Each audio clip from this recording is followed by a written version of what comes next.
everyone, Michelle Nealon here, your home business mompreneur and essential oil groupie. This is my daughter Rachel. She's eating a graham cracker. I wanted to come to you today and talk a little bit about MLM, network marketing, recruiting, specifically with following up with your prospects. I know that this is something that I really struggled with a lot in the beginning. I had a lot of self-doubt. Author Noah St. John talks about head trash. I definitely had a lot of head trash, and I had no problem making initial connections with people in my warm market or even, in my cold market offline in my day-to-day, goings on, seeing people at the mall or at the grocery store or wherever I was. I had no problem approaching people, striking up a conversation, and, inviting them to take a look at, my opportunity, or inviting them to a home meeting, inviting them to a home class. But then I was really afraid to follow up with them, and it just didn't make any sense to me why I had this little monster inside me. I had this fear in the pit of my stomach, and it just made me sick.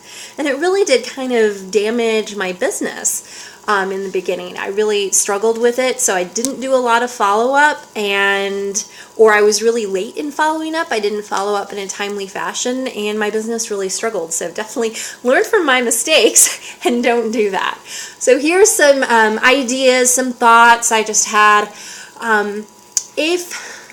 First of all, one thing I want to say is, no matter how good you are, how seasoned you are in the profession, people are just going to say no. I mean, that's just, some people will just say no.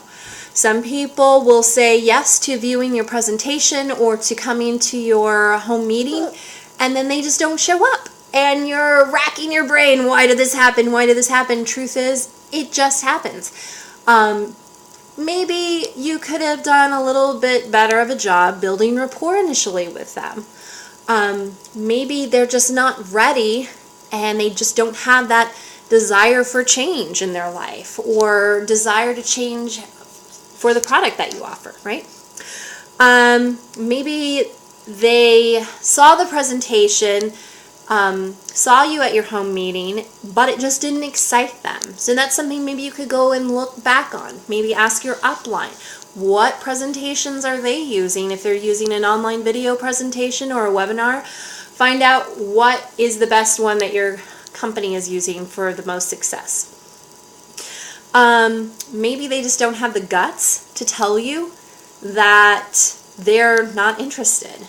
So you're calling them, they're not answering the phone, maybe they just don't have the guts. Truth of the matter is, it really doesn't matter, because you're going to get no's, and you can't be attached to the outcome. It's a numbers game, yes it is, in MLM and network marketing, but that doesn't mean that we don't have to stop being human beings. It doesn't mean that you don't still try to be charismatic. It doesn't mean that you stop caring about people's best interests. It doesn't mean that you stop being a real person. You want to build rapport. You want to make friendships. You want to treat these people like your family, right? It's all about making friends. And that's the best thing about MLM, is that you end up with making hundreds of friends or thousands of friends along the way. Now, one thing, like I said earlier, timeliness of following up. When you say you're going to follow up, follow up. If you say, I'm going to follow up with you tomorrow, put it in your calendar and make sure that you follow up with them tomorrow.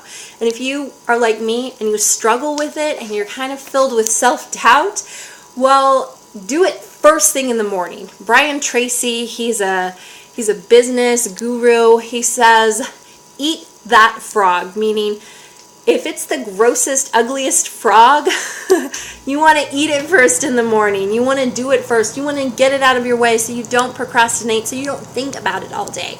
Just get it out of the way, get your phone calls out of the way, get your follow-up out of the way first thing, and you'll feel a lot better of yourself. Also, you want to have a sense of urgency when you're scheduling your next appointment with your prospects. You don't want to say, well, should I follow up with you next week, or would that be okay? Definitely say, hey, I'm running a business. I'm really, really busy. I can pencil you in for 4 or 4:30, which works for you. Use that alternate close. So those are some ideas I have about MLM recruiting and following up. If you like what you saw, definitely comment below. Follow me on my blog, michellenealon.com, or on Twitter, or on Facebook. I'm all over the place. This is Michelle Nealon, your home business mompreneur and essential oil groupie. Talk to you later. Bye-bye.